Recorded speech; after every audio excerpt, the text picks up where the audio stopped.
वैसा guys I hope you are doing well. I am Veer, welcome to Star Lover family. तो कैसे हो दोस्तों, मैं आशा करता हूँ शानदार तरीके से आप लोग अपनी लाइफ को एंजॉय कर रहे हो, अपनी सेहत, फैमिली और पढ़ाई का ध्यान काफ़ी अच्छे से रख रहे हो। सेहत के बारे में बात करें तो योगा आप लोगों ने स्टार्ट कर दिया होगा। मैं भी तब तक बोलता रहूँगा जब तक स्टार्ट नहीं कर दोगे, ठीक है। कोशिश करो यार, थोड़ा सा कोई भी एक्सरसाइज वगैरह, योगा वगैरह अपनी लाइफ का पार्ट बना लीजिए। रनिंग करते हैं तो वो भी बेटर है। तो जो भी आप लोग अपनी लाइफ का पार्ट बना सकते हैं वो जरूर बनाइए। बहुत ज़्यादा फायदा आप लोगों को देखने को मिलेगा।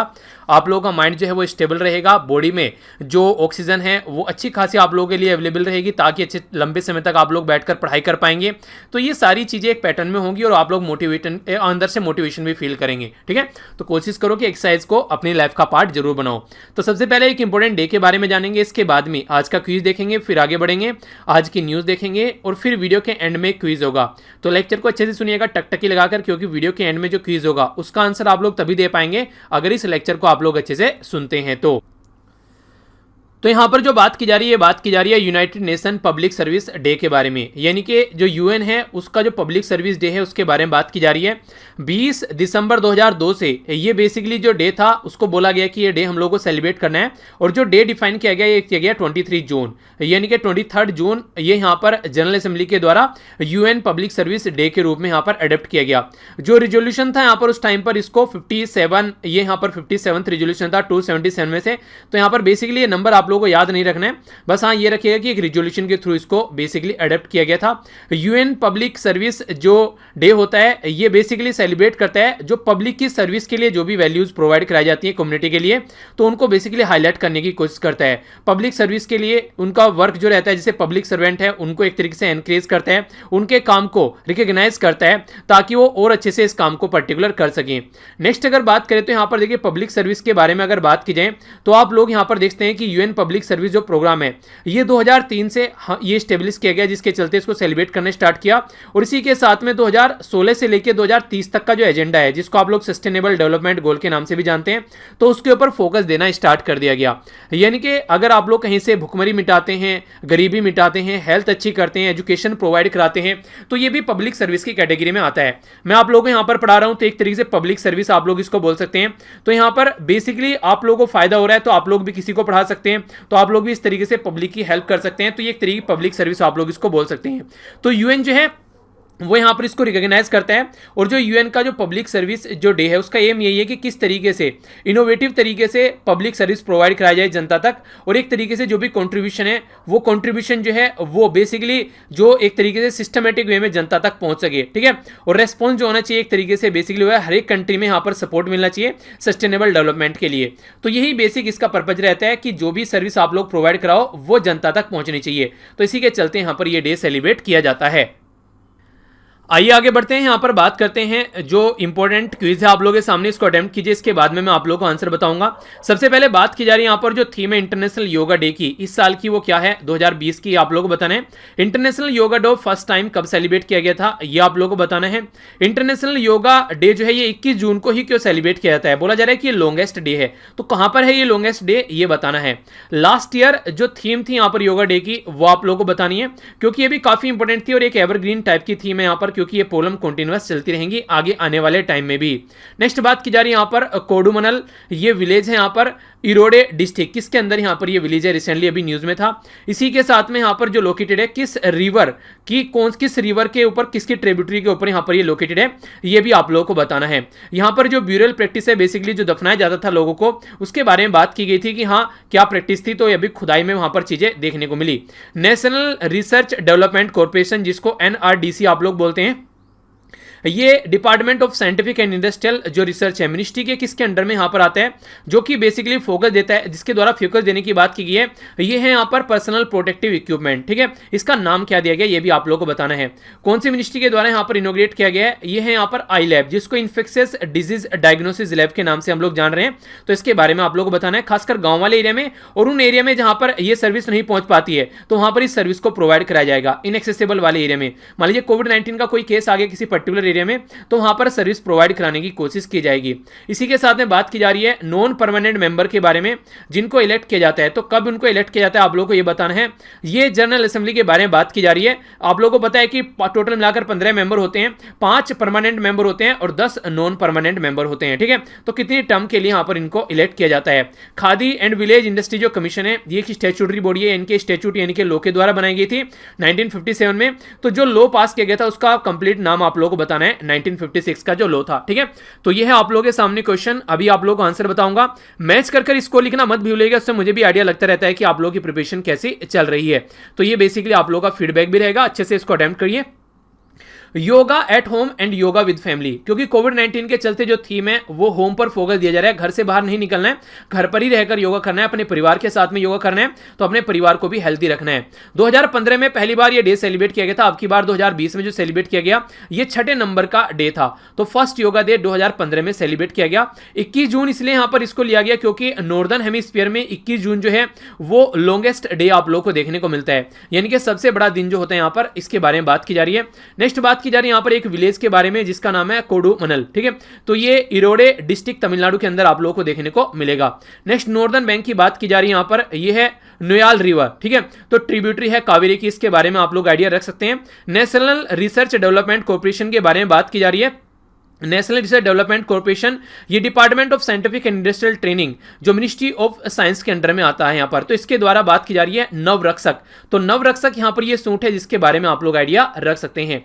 नेक्स्ट बात की जा रही है ministry of science and technology के बारे में, तो इसके बारे में आप लोग आइडिया रखेगा। तो ये बेसिकली इसके द्वारा यहां पर इन्फेक्शियस डिजीज डायग्नोसिस लैब के बारे में बात की जा रही है। नॉन परमानेंट मेंबर जो है यहां पर वो 2 ईयर के लिए इलेक्ट किए जाते हैं। तो हमारी कंट्री को यूएन के लिए 2 ईयर के लिए इलेक्ट किया गया है, 2021 के लिए और 2022 के लिए।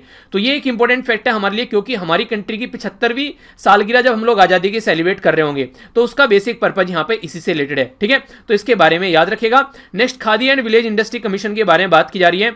तो ये बेसिकली स्टेब्लिश किया गया था 1957 में। कौन सा एक्ट था जिसके थ्रू इसको स्टेब्लिश किया गया था? तो khadi and village industry commission act 1956 के हिसाब से इसको स्टेब्लिश किया गया था।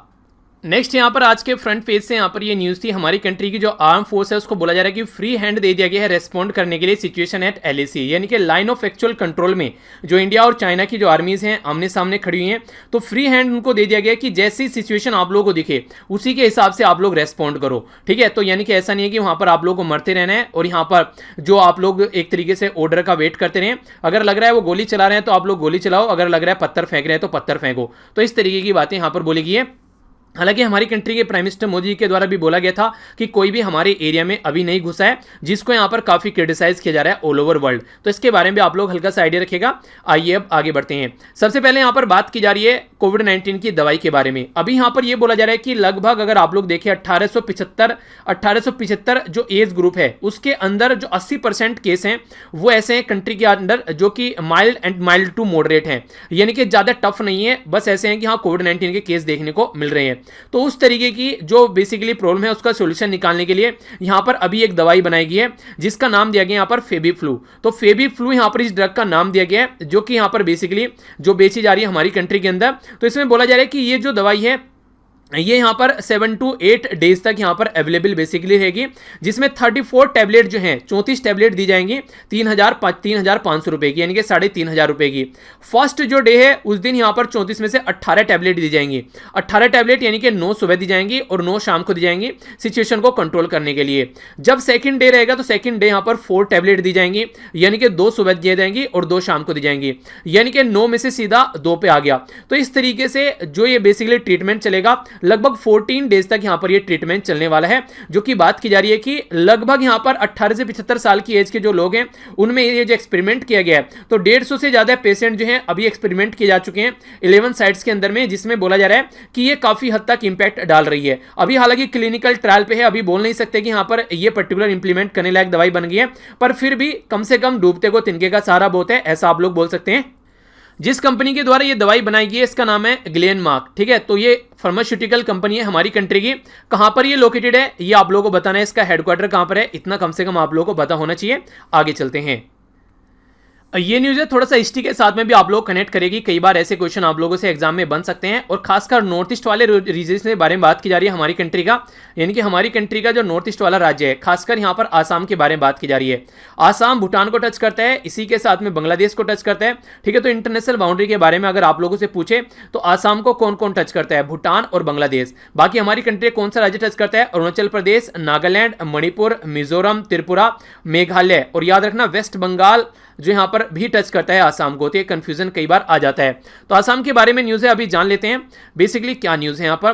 तो आसाम के चीफ मिनिस्टर के द्वारा ऑर्डर दिया गया है अरेस्ट करने के लिए कोलकाता बेस्ड एक पॉलिटिकल कमेंटर है, उसके द्वारा बोला, जिनका नाम है गंगा चैटर्जी। ठीक है, वो सॉरी, जिनका नाम है गार्गा चैटर्जी। ठीक है, तो यहां पर इनको अरेस्ट करने की बात की गई है। इनके द्वारा यह बोला गया है क्योंकि एक पर्टिकुलर जो हिस्टोरियन, एक पर्टिकुलर एक हिस्ट्री के रूलर थे, यानी कि हिस्ट्री में रूल किया गया आसाम के अंदर में, जिनका नाम था चाओलुंग सुक्पा। ठीक है, तो बोला गया कि ये चाइनीज इन्वेडर थे, यानी कि चाइना की साइड से आए थे और हमारी कंट्री में इनके द्वारा इन्वेड किया गया। तो ऐसा कमेंट किया गया, तो इसके चलते इनको गिरफ्तार कर लिया गया है, यानी गिरफ्तार करने की बात की गई है। तो जो चाओलुंग जो सुक्पा थे उनके बारे में अगर जाने तो 13वीं सेंचुरी यानी कि 13वीं सेंचुरी के टाइम पर यहां पर इनके द्वारा अहोम ये किंगडम फाउंड किया गया था आसाम के अंदर। ठीक है, तो ये जो बेसिक था, ये जो यहां पर जो सुक्पा जो लीडर थे यहां पर, ये अहोम लीडर थे, जिनके द्वारा ब्रह्मपुत्र वैली आसाम के अंदर में यहां पर बेसिकली 13th सेंचुरी में अराउंड 9000 फॉलोवर लेकर ही आए थे, और 1235 के करीब जो सुक्पा है उनके द्वारा सेटलमेंट किया गया चारेडेओ, जो कि अपर आसाम वाले रीजन में देखने को मिलेगा। इसी के चलते यहां पर काफी लार्ज स्केल पर जो चीजें थी, आगे चीजें बढ़ती रही, और फिर इनके द्वारा आराम आराम से अपना राज्य स्टेब्लिश करना स्टार्ट कर दिया गया, और फर्दर इन्होंने एक बड़ा किंगडम बना लिया जिसको अहोम किंगडम के नाम से जाना जाता है। तो आसाम की हिस्ट्री के ऊपर यहां पर नेगेटिव कमेंट किया गया, तो इसलिए यहां पर कई सारे एरिया में यहां पर लोगों के द्वारा प्रोटेस्ट भी देखने को मिला, जिसके चलते यहां पर इनको गिरफ्तार करने की बात की गई। ठीक है, तो इनके बारे में आइडिया रखेगा। आसाम को भी मैंने अभी आप लोगों को मैप में दिखा दिया है। आगे बढ़ता हूं। नेक्स्ट यहाँ पर ये न्यूज़ ये भी कोविड-19 से रिलेटेड है। बात की जा रही है आईआईटी पलक्कड के बारे में। ये बेसिकली केरला के अंदर है, इसके बारे में यहाँ पर बात की जा रही है। तो बोला जा रहा है कि इनके द्वारा ऑटोमेटेड लंग अल्ट्रासोनिक LUS, जिसको बोला जा रहा है यहाँ पर ऑटोमेटेड लंग अल्ट्रासाउंड फॉर कोविड-19 की स्क्रीनिंग के लिए, मॉनिटर करने के लिए यहाँ पर बात की जा रही है। बेसिकली ये इमेज निकल कर आएगी जो कि एनालिसिस करेगी। यहाँ पर देखिए बेसिकली ये जो कोविड-19 है ना, ये एक तरीके से आप लोग समझ सकते हैं कि फेफड़ों के ऊपर काफी इंपैक्ट डालता हुआ नजर आता है। तो उसी की पिक्चरें वगैरह यहां पर ली जाएंगी और उसको सेंड किया जाएगा। ये जो ऐप है, ये अपने ही तरीका एक ऐप है जो कि यहां पर काम करने वाला है। अगर कहीं पर जो क्लिनिशियन, जो ये बेसिकली क्लिनिक पर अगर लोग अवेलेबल नहीं है, एक तरीके से असिस्टेंस प्रोवाइड नहीं कराया जा रहा है, तो उस टाइम पर ये वीडियो या फिर पिक्चर जो है वो अपलोड की जाएगी, और उसके बेस पर एनालिसिस किया जाएगा कि पर्टिकुलर पर्सन जो है वो कितने हद तक यहां पर बीमार है। तो उसको एनालिसिस करने का एक अच्छा तरीका आप लोग बोल सकते हैं। और जिस लेवल पर कोविड-19 के केस बढ़ते हुए सामने आ रहे हैं, तो उसके चलते इसको काफी इफेक्टिव और कारगर तरीका माना जा रहा है। सॉरी, तो यहां पर बेसिक फंडा ये है कि इसको अच्छे से अगर यूटिलाइज किया जाए आगे आने वाले टाइम में, तो ये एक अच्छी अप्रोच हो सकती है, कम टाइम कंज्यूम किए हुए, बिना जो बेसिकली जो पेशेंट है उसको एक जगह से दूसरी जगह पर जाए हुए, यहां पर काफी कुछ हम लोग प्रोवाइड करा सकते हैं। तो इसके बारे में आप लोग याद रखेगा, तो ये आप लोगों से क्वेश्चन एग्जाम में बन सकता है। नेक्स्ट जो क्वेश्चन है, जो आर्टिकल है, हालांकि ज्यादा इंपॉर्टेंट नहीं है, पर थोड़ा सा आइडियाज के बारे में आप लोग रखिएगा।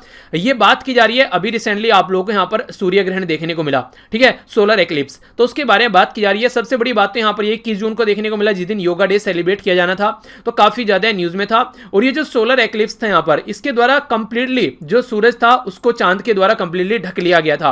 तो ये 3 तरीके का होता है। पहला तो बोला जा रहा है यहां पर टोटल सोलर एक्लिप्स, जिसमें पूरा ढक लिया जाता है। दूसरा बोला है पार्शियल, तीसरा बोला जा रहा है एनुलर सोलर एक्लिप्स। ठीक है, तो ये एक तरीके से छोटा सा पॉइंट नजर आएगा, एक तरीके से जो सतह पर जो फारदेस्ट बेसिकली उस टाइम पर जो अर्थ से ना दूरी पर होता है। देखिए 2 पॉइंट होते हैं, आप लोगों ने सुना होगा, पेरेजी और अपोगी। ठीक है, तो जो बेसिकली पेरेजी और अपोगी होते हैं, ये पास और दूर वाले पॉइंट होते हैं पृथ्वी से, अगर चांद की कंपेयर आप लोग करोगे।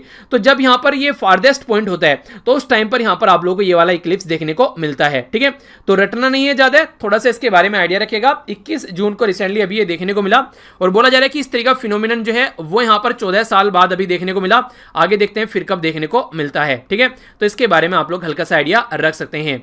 नेक्स्ट यहां पर ये रिसेंटली अभी आप लोगों को बताएं, हमारी कंट्री में राज्यसभा में इलेक्शन हो रहे थे, तो उसी के बारे में एनालिसिस किया जा रहा है। तो हालांकि ज्यादा अंदर नहीं घुसेंगे, किसको कितनी सीट मिली आप लोगों को बताया, लगभग 86 के करीब सीट हो गई है बीजेपी के पास में, और 41 के करीब हो गई है कांग्रेस के पास में। टोटल मिलाकर जो सीट यहां पर होती हैं वो आप लोगों को बताइए। जैसे मॉर्निंग में ही आप लोगों को पढ़ाया तो था, टोटल कितनी सीटें फिलहाल राज्यसभा में और कितनी नॉमिनेटेड सीटें ये आप लोगों को बताना है। अभी अगर इसके बारे में हम लोग बात करें, राज्यसभा के जो इलेक्शन थे उसमें यहां पर बेसिकली पहले तो कोविड-19 के चलते यहां पर पोस्टपोन किया जा रहा था। जो यहां पर पोल्स थे, सम सीट जो है उसकी पोस्टपोन की जा रही थी सिचुएशन को ध्यान में रखते हुए नोवल कोरोना वायरस के। ओनली इलेक्टेड जो मेंबर है यहां पर वो स्टेट असेंबली के अंदर यहां पर जो इलेक्शन होते हैं राज्यसभा के उनमें वोट डालते हैं, यानी कि नॉमिनेटेड वोट नहीं डालते हैं। जो मेंबर होते हैं यहां पर अपर हाउस में वो दो बेसिकली एवरी 2 ईयर यहां पर 6 ईयर के लिए यहां पर चुने जाते हैं, यानी कि हर 2 साल में ये बेसिकली 6 साल के लिए यहां पर चुने जाते हैं। तो मेंबर ऑफ पार्लियामेंट जो रहते हैं राज्यसभा, ये यहां पर आप लोगों को देखने को मिलेगा कि 2 साल के लिए यहां पर इनका बेसिकली जो वैकेंसी फिल होती है उनको बेसिकली भरने की कोशिश की जाती है और सिंगल ट्रांसफरेबल वोट यहां पर रहती है जो कि प्रोपोर्शनल रिप्रेजेंटेशन के ऊपर काम करती है। यानी कि ये तरीका है यहां पर इसको बेसिकली चुनने का। नॉर्मली आप लोग क्या करते हैं, जब अपने एरिया के लोकल एमएलए को चुनते हैं या फिर मेंबर ऑफ पार्लियामेंट को चुनते हैं, आप लोग डायरेक्ट जाकर वोट डालते हैं। अब यहां पर जो आप लोग चुनकर भेज रहे हैं ये वोट डालते हैं, ठीक है। तो उस तरीके से आप लोग समझिए। इलेक्शन कमीशन ऑफ इंडिया के द्वारा यहां पर 2 सर्कुलर इशू किए गए थे 2014 में, 2015 में। राज्यसभा के लिए भी नोटा यानी कि नन ऑफ द अबव, तो ये बटन यहां पर अप्लाई किया गया था अपर हाउस के लिए। पर लेकिन आगे चल के क्या किया गया, ये जो नोटा का बटन था ये बोला गया कि यहां पर इसमें नहीं होना चाहिए। रीजन क्या है, देखिए जब आप लोग इलेक्शन में वोट डालते हैं, जनरल असेंबली के इलेक्शन हो रहे हैं या फिर आप लोग यहां पर देखने को मिलेगा हमारी कंट्री में पार्लियामेंट के इलेक्शन हो रहे हैं, तो यहां पर क्या होगा, आप लोग डायरेक्ट जाकर वोट डालोगे तो आप लोग के पास में नोटा का भी बटन रहता है। अगर कोई पसंद नहीं आ रहा है तो आप लोग यहां पर चुनकर लोगों को पार्लियामेंट के अंदर भेजते हो, असेंबली के अंदर भेजते हो। अब असेंबली के अंदर जो लोग बैठे हुए हैं वो लोग आप लोगों के द्वारा चुनकर भेजे गए हैं, वो जनरल जनता नहीं है, नॉर्मल जनता नहीं है, तो यहां पर वो आप लोग के चुने गए नुमाइंदे हैं। तो इसलिए वहां पर नोटा बटन देने की जरूरत नहीं है। नोटा बटन उनको दिया जाता है जहां यूनिवर्सल एडल्ट सफरेज यहां पर यूज किया जाता है, यानी कि जब हमारी कंट्री में 18 साल या फिर उससे ऊपर आप लोग की एज हो गई तो जनरल इलेक्शन में आप लोग वोट डाल सकते हैं। तो ये जो जनता है इसको यहां पर नन ऑफ द अबव का पोर्शन यहां पर एक तरीके से बटन दिया गया है, ठीक है, ताकि यहां पर इसको ढंग से इंप्लीमेंट किया जा सके। और इनडायरेक्ट इलेक्शन जब होते हैं प्रोपोर्शनल रिप्रेजेंटेशन के तहत, तो वहां पर इसको हटाने की बात की गई 2018 में सुप्रीम कोर्ट के द्वारा। तो अगर आप लोगों से कोई क्वेश्चन पूछे कि नन ऑफ द अबव वाला बटन क्या अभी यहां पर है राज्यसभा के इलेक्शन के लिए, तो वो अवेलेबल नहीं है, ठीक है। तो ये क्वेश्चन आप लोगों से बन सकता है, इंपॉर्टेंट क्वेश्चन जो कि कंफ्यूजन डाल सकता है, तो याद रखना। आगे चलते हैं। नेक्स्ट यहां पर बात की जा रही है एक पर्टिकुलर प्रोग्राम के बारे में। आप लोगों को पता है हमारी कंट्री में बहुत सारे जो लोग हैं अलग अलग राज्य से एक राज्य में पहुंच रहे हैं, खासकर जहां पर पॉपुलेशन ज्यादा है। जैसे कि 6 राज्य का नाम आप लोगों के सामने लेता हूं, बिहार, उत्तर प्रदेश, मध्य प्रदेश, राजस्थान, झारखंड और उड़ीसा। ये राज्य जो है यहां पर बहुत सारी जनता यहां से निकलकर दूसरे राज्य में काम करने जाती थी। अब यहां पर ये रिटर्न अपने अपने घरों में यहां पर लोग मैक्सिमम आ चुके हैं और कुछ आ भी रहे हैं। कुछ ऐसे लोग भी है जो बाहर से भी आ रहे हैं। तो प्राइम मिनिस्टर मोदी जी के द्वारा यहां पर लॉन्च किया गया एक प्रोग्राम जिसका नाम रखा गया है गरीब कल्याण रोजगार अभियान, यानी कि जो गरीब जनता है उनका कल्याण किया जाएगा, उनको रोजगार दिलाने के लिए अभियान यहां पर चलाया जा रहा है। तो इसके चलते बेसिकली अपॉर्चुनिटी रहेगी उनके पास में जिस एरिया में, जिस विलेज में वो रहते हैं, ताकि यहां पर अफेक्टेड हैं जो कि कोविड-19 के चलते, तो उनको यहां पर कुछ ना कुछ जो जॉब वगैरह प्रोवाइड कराई जा सके। ये अभियान जो है बेसिकली लॉन्च किया गया स्टार्टिंग में, ये है तेलिहार ब्लॉक बेलदारू। कहां पर है बेलदूर, कहां पर है ये है बिहार के अंदर में, ठीक है। तो इस पर्टिकुलर एरिया में इसको 20 तारीख को लॉन्च किया गया है। इतना नहीं पूछा जाएगा, बस ये याद रख लीजिएगा कहां से लॉन्च किया गया, तो बिहार से लॉन्च किया गया, ठीक है। तो यहां पर कितना पैसा दिया गया ये भी क्वेश्चन बन जाता है। खासकर बैंकिंग में ऐसे क्वेश्चन जरूर पूछ लेते हैं जो पर्टिकुलर जो फैक्चुअल इंफॉर्मेशन होती है। तो यहां पर बात की जा रही है कि 50,000 जो बेसिकली करोड़ रुपए यहां पर देने की बात की जा रही है, ठीक है, जो कि इंफ्रास्ट्रक्चर वगैरह डेवलप करेगा जो गरीब कल्याण रोजगार अभियान के लिए। अभियान जो है यहां पर, यह अभियान 125 डेज जो वर्क मिशन मोड की बात यहां पर की जा रही है, 25 कैटेगरी में यहां पर और 116 डिस्ट्रिक्ट के अंदर ये फैसिलिटी प्रोवाइड कराएगा 6 राज्य के अंदर, बिहार, उत्तर प्रदेश, मध्य प्रदेश, राजस्थान, झारखंड और उड़ीसा। अभियान जो है बेसिकली 12 डिफरेंट मिनिस्ट्री और डिपार्टमेंट यहां पर काम करने वाले हैं। Rural development, panchayat, road and transport, highway, minings, इसी के साथ में drinking water and sanitation, environment, railway, petroleum and natural gas, इसी के साथ में new and renewable energy, border road, telecom, और इसी के साथ में जो एग्रीकल्चर मिनिस्ट्री है, रूरल एंड डेवलपमेंट जो बेसिकली इसके अंडर आता है। तो ये सारे मिलकर यहां पर काम करने वाले हैं और जो मिनिस्ट्री ऑफ रूरल डेवलपमेंट है वो नोडल एजेंसी है यहां पर जो काम करने वाली है। तो ये भी एक आप लोग आइडिया रखेगा, ऐसे क्वेश्चन भी बड़ी फ्रीक्वेंटली बन जाते हैं कि नोडल एजेंसी, नोडल अथॉरिटी कौन सी है जो इस पर्टिकुलर एरिया में काम कर रही है। ये एक इंपॉर्टेंट क्वेश्चन आप लोगों के लिए एग्जाम में बन सकता है। यहां पर बात की जा रही है इंडियन पीनल कोड के बारे में। इंडियन पीनल कोड जिसको आईपीसी आप लोग शॉर्ट फॉर्म में बोलते हैं, तो उसका सेक्शन है यहां पर 309। तो 309 सेक्शन क्या कहता है? 309 सेक्शन ये कहता है कि मान लीजिए मैं डिप्रेशन में हूं, मुझे कहीं से भी कोई होप आशा की किरण नजर नहीं आ रही है, मैं अटेम्प्ट करता हूं सुसाइड करने का। तो मैंने सुसाइड करने का अटेम्प्ट किया, पर लेकिन ये फंदा जो था, ये फंदा यहां पर खराब निकल गया, फिर जिस फैन से मैं टंगना चाह रहा था वो फैन टूट गया या फिर फंदा टूट गया, जैसे तैसे भी हो, मतलब मेरी जान बच गई। अब अगर मेरी जान बच गई है तो मैंने सुसाइड करने की कोशिश क्यों की? तो ये इंडियन पीनल कोड यहां पर ये बोलता है सेक्शन 309 कि अब इस पर्सन को उठाकर जेल में डालो। आखिर इसने सुसाइड क्यों की? ठीक है, क्यों कोशिश कर रहा था सुसाइड करने की? यानी कि सुसाइड कर ली तो अच्छी बात है, चलिए काम छुड़ा, पर लेकिन अगर सुसाइड नहीं की और सुसाइड आप लोगों की बच गई, यानी कि सुसाइड आप लोग नहीं कर पाए, तो फिर आप लोग जेल में जाएंगे। तो ये बात बोलते हैं यहां पर 309 सेक्शन। ये बोलता है कि यहां पर आप लोगों को 1 साल तक की सजा हो सकती है, फाइन या फिर दोनों भी चीजें यहां पर हो सकती है।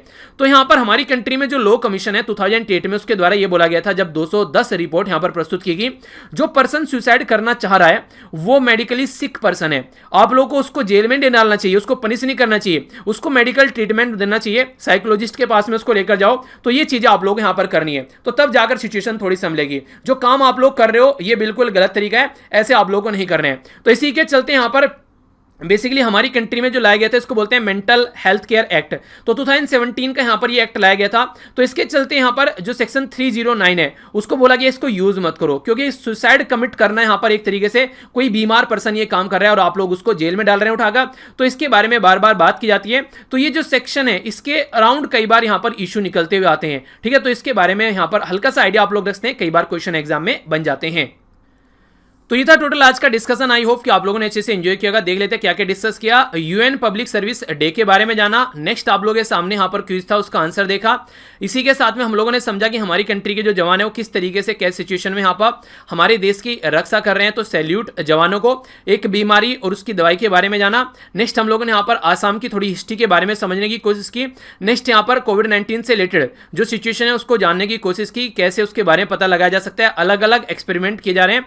इसी के साथ में सोलर एक्लिप्स के बारे में जानने को मिला। नेक्स्ट हम लोगों ने राज्यसभा में इलेक्शन कैसे होते हैं, नन ऑफ द अबव, वो सारी चीजें जानी। नेक्स्ट यहाँ पर एक स्कीम के बारे में जाना जो हमारी गवर्नमेंट के द्वारा लॉन्च की गई है, और इसी के साथ में एक यहाँ पर सेक्शन और पिनल कोड के बारे में जानने को मिला जो कि इंपॉर्टेंट है। अब आप लोगों के सामने आज का क्विज जो कि आप लोगों को अटेम्प्ट करना है। सबसे पहले यहाँ पर यह बताना है कि किसके द्वारा यह दवाई यहाँ पर लॉन्च की गई है जो कि 18 से लेकर 75 साल के लोगों को फायदा पहुंचा सकती है, जो कि ज्यादा बीमार नहीं है कोविड-19 से। पर्टिकुलर पर्सन का नाम बताना है जिनके द्वारा अहोम किंगडम जो रूल किया गया था यहाँ पर आसाम के अंदर में। कौन सा आईटी है जिसके द्वारा यहाँ पर ये लंग अल्ट्रासाउंड LUS के नाम से यहाँ पर ये बेसिकली चीजें डेवलप की गई हैं ताकि स्क्रीनिंग की जा सके। इसी के साथ में none of the above vote जो बेसिकली ये वोट का बटन है यहाँ पर, ये किसके द्वारा यहाँ पर दिया गया था, ये आप लोगों को बताना है। सर्कुलर में किसके द्वारा दिया गया था और कब इसको हटाया गया, सुप्रीम कोर्ट के द्वारा, ये भी आप लोगों को बताना है। ठीक है, नेक्स्ट यहाँ पर बात की जा रही है ये रूरल पब्लिक कैंपेन के बारे में। ठीक है, तो आप लोगों को यहाँ पर ये बताना किसके द्वारा यहां पर इसको लॉन्च किया गया। पहला क्वेश्चन तो आप लोगों का ये बनता है और इसका नाम क्या रखा गया है। ठीक है, तो ये क्वेश्चन आप लोगों के सामने। नेक्स्ट इंडियन पीनल कोड का कौन सा सेक्शन है यहां पर जब बात करता है अगर सुसाइड करने के बाद बच गए तो फिर आप लोगों को जेल में डाला जाएगा। तो ये अच्छा लगा मुझे। पहले भी जब इसके बारे में एक बार मैंने पढ़ा था बड़ी हंसी आई मुझे सुन के। मैंने कहा लड़का बंदा जो भी है मतलब परेशान है, सुसाइड करने की कोशिश कर रहा है, बच गया तो उसे जेल में उठाकर डाल दो। मैंने कहा ये कहाँ का तरीका होता है, तो ये कोई सही नहीं है। आप लोग क्या राय है इसके बाद में, क्या सजा मिलनी चाहिए कि सजा के डर से वो बेचारा जिंदगी से वैसे ही इतना हताश निराश हो चुका है पर्सन, वो वैसे ही जिंदगी से प्यार नहीं है उसको और आप लोग उसको जेल में डाल रहे हैं, तो उसको डॉक्टर के पास में ले जाना चाहिए। तो वो बातें बोली जाती हैं। तो यहाँ पर आप लोग कनेक्ट रह सकते हैं टेलीग्राम के साथ में। फीडबैक जरूर दिया कीजिए। लेक्चर अगर पसंद नहीं आया तो डिसलाइक कर जाइए और कमेंट बॉक्स में बताइए डिसलाइक क्यों किया ताकि इसको इंप्रूव किया जा सके। तो मिलता हूँ नेक्स्ट लेक्चर में। बड़ों को नमस्ते, छोटों को प्यार, छोटी सी लाइफ एंजॉय करार। तब तक के लिए जय हिंद।